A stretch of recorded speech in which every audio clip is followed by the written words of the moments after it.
from developing nuclear weapons. Mr. President, the world has been virtually turned upside down in the 2.5 years since the Berlin Wall came down. A new dynamic is emerging, and also emerging is a new Russia as a great superpower. Yet this Russia is having trouble getting its feet on the ground, so to speak, and turning its directions into a capitalist economy, a free market economy. You have made recommendations not only in your book, but in your speeches and at your recent conference about what the United States should do to help Russia, and you've also pointed out what the consequences of not helping Russia will be. Would you share with us your thoughts? Well, Russia at the present time is at a crossroads.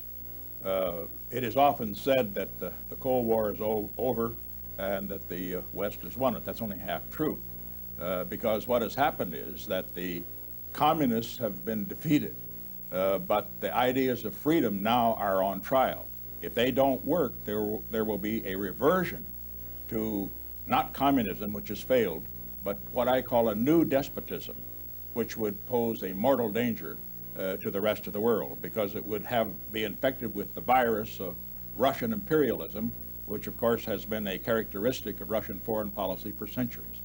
We begin with that. Therefore, the West has, the United States has, all those who want peace and freedom in the world, a great stake in freedom succeeding in Russia.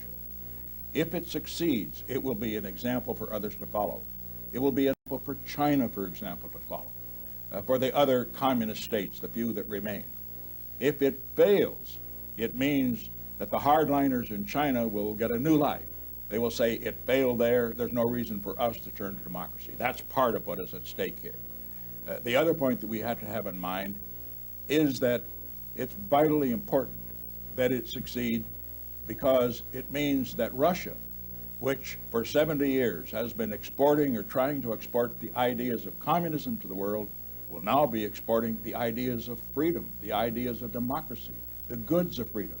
It means that Russia, for example, will be able to export goods. That'll be a huge export market, for example, for the United States and other countries. So I would simply sum it up to say, for our Korean audience, it means a great deal to Korea too.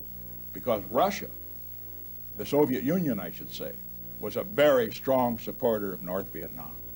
Russia will not be a supporter of North Vietnam. And that means that we have here a potential ally joining with the United States and other free countries in putting pressure on North Korea not to go forward with a nuclear option. Gorbachev